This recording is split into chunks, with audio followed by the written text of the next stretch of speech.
Урматтуу мекендештер, бүгүн Кыргыз Республикасынын эмгек социалдык камсыздоо жана миграция министри менен жолугуш болду. Ал жактан ошол мекендештерге тиешелүү бир нече көйгөйлүү суроолордун бүт баарын берип алдык.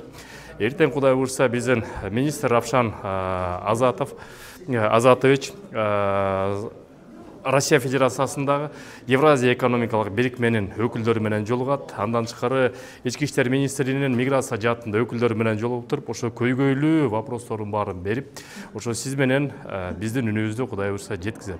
Калгандарым болсо, ошол биздин каналдан көрүп алыңыздар. Кубанычбек Усунбеков, Кыргыз диаспора кеңешинин төрагасы. Аксакалдар жакшы сөздөр айтты. Мен бир сыра көйгөйлүү маселелерди көтөрүп кетейин. Кудай буйрса эртең Евразиялык экономикалык бирикменин өкүлдөрү менен жолугабыз деп атасыңар. Кабыргасынан суроону коюп, Евразия экономикалык бирикменин негизинде 4 эркиндик бар эле: товар, кызмат, акча жана элдердин ары бери кирип чыгышы.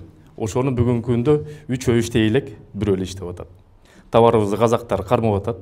Акчаны болсо Россиядан которгонго 300 миңден ашык чектөө коюп койгон. Бир айга андан ашык которо албайт. Мекендештерибизди аэропорттон сакал коюп алса, же болбосо телефондон ар кандай диний көз караштагы видеолорду таап алса киргизбей коюп атат. Ошол жактан 3 эркиндиги чектөө болуп атат.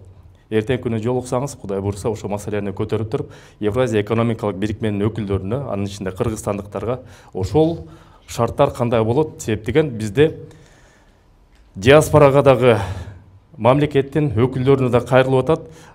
Көп мекендештер суроо жаралып атат. Эмнеге анда биз Евразиялык экономикалык бирикменин алкагында ушул эркиндиктерге ээ эмеспиз деп. Жада калса, Россия Федерациясынын президенти 30 декабрда жарлык чыгарган 11-26 номериндеги 30 апрелге чейин амнистия кылып, ошол учурда регистрацияга туруп, өзүңөрдө легалдашып алгыла деп айткан. Бирок күн сайын биздин жарандарды депортация, выдворение кылып, полициянын сотрудниктери ошону алып барып атат. Бизде далилдери бар. Бүгүнкү күндө азыр 50дөн ашык кайрылуулар топтолду. Аны болсо жаркына düşeni сизге берели.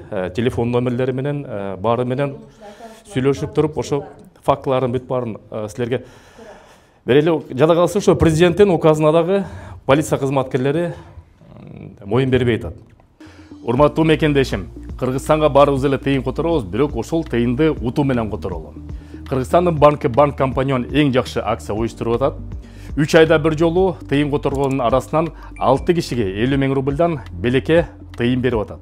Андан тышкары 2025 жылдын август айына чейин ким көбүрөөк тыйын которсо, бир кишиге бир бөлмөлүү батирди утуучу катары белекке берип атат. Балким ошол батирдин ээси сиз болуп каласыңар.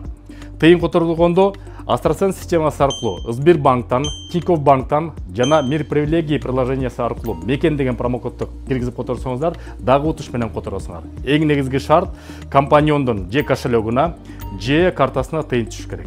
Тыйынды утуш менен которолу. Жана айтып кетти Жаркына Дүйшевна, баш аягы 4 муну апыс берилген деп. Ошо 4 муну апыстын 3 муну апысы бул жалпы эмгек мигранттарына берилген. Бир муну апысы болсо 2022 жылы биздин 47 миң жаранды биздин мамлекеттин суранычы менен ошол чыгарып туруп, муну апыс берип туруп 47 миң биздин жаран чыгып алган. Эми мындай сунуш. Рашманбек Азатович, бүгүнкү күндө 80 миңге жакын биздин Кыргызстандын жарандары кара тизмеге кирген. 80 миңге жакын. Андан тышкары 72 миң биздин жаран контролдук списокто азыр бар. Ошол контролдук списокто азыр колдон келишинче легализация 30 апрелге чейин болуп атат. Бирок тилекке каршы жок дегенде 30-40% ошого жетишпей кара тизмеге илинип калат. Кудай буйруса, май айында, апрель бүткөндөн кийин 100 миңден ашык биздин жаран кара тизмеге кирип калат. Ошо мамлекет тарабынан амнистия сурап бербейсиңерби? Эки тараптуу жолугуш кылып туруп биздин жарандар үчүн. Бул биринчи сураныч. Экинчи сураныч болсо, Кыргызстан өнүгүп атат, көрүп атабыз.